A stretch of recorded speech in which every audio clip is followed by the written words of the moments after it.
ব্যক্তির দায় আওয়ামী লীগ কখনো বহন করে না, করার কোনো কারণও নাই। দায় নেবেন না তো 2018-র যে মিডনাইট নির্বাচন, যে আপনার মধ্যরাতের নির্বাচন, সেটার টোটাল আর্কিটেক্টই হচ্ছেন সাবেক সেনাবাহিনীর প্রধান। এবং তিনি একজন, আমরা এর আগে কখনোই কোনো সেনাবাহিনীর প্রধানকে কোনো রাজনৈতিক বিষয়ে কোনো মন্তব্য করতে শুনিনি।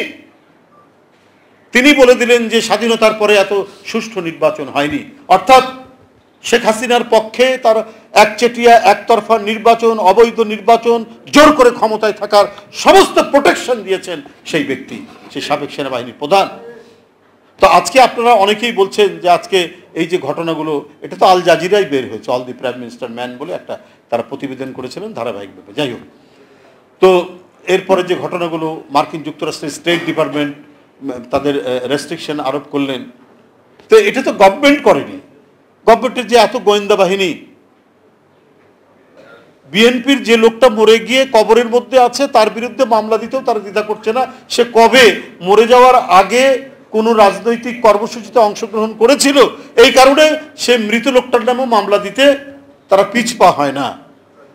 কিন্তু এই সমস্ত ব্যক্তি যে আজকে চারিদিক থেকে যে ধরনের ধিক্কার আপনার সরকারের বিরুদ্ধে বৃষ্টির মতো আপনাদের মাথার উপর, আপনার সরকারের মাথার উপর পড়ছে, এখান থেকে জনদৃষ্টি এবং জনগণের মনোযোগকে সরানোর জন্য এই কথাগুলো বলে আপনি পার পেতে চাচ্ছেন। কিন্তু আগেই বলেছি যে আপনার যে মহা দুর্নীতি এবং অবৈধ টাকার যে ধরনের ফ্লাইট করেছে বাংলাদেশ থেকে, পাচার হয়ে গেছে, এবং যে দুর্নীতির উপর আপনার সরকার আজকে গড়ে উঠেছে, সেই দুর্নীতির সাথে মাফিয়াদের সম্পর্ক থাকাটাই এখানে স্বাভাবিক। আপনার কাছে সাস্টেনেবল যে ডেভেলপমেন্ট আমরা যেটা বলি, এটা কখনোই সম্ভব না।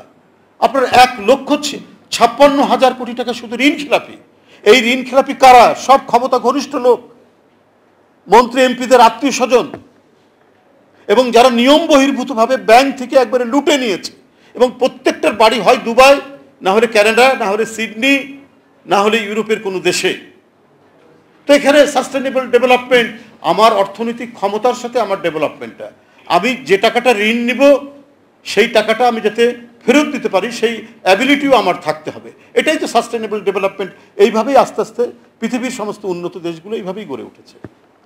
আর আপনি তো জাস্ট একটু রং টং মেখে আপনি এটা দেখাতে চাচ্ছেন। 7 বছরের মধ্যে আপনার ঋণ হয়েছে ডাবল।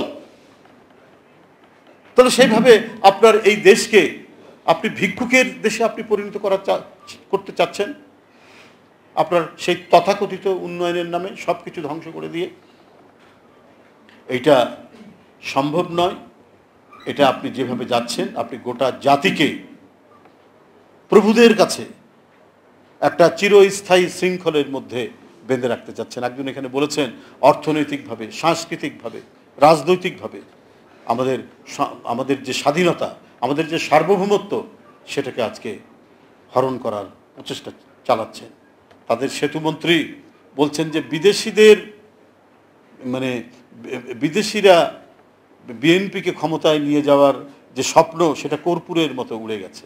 কিন্তু আপনারা যে অবৈধভাবে ক্ষমতা ভারত থেকে পেরেক নিয়ে এসে এমনভাবে বসাচ্ছেন ক্ষমতার তক্তপোষ, এটাও কিন্তু আপনার যে কোনো মুহূর্তেই এই পেরেক ভেঙে যাবে এবং এই তক্তপোষ আপনার উল্টে যাবে। ওবায়দুল কাদের সাহেব, এটাকে আপনাকে মনে রাখতে হবে।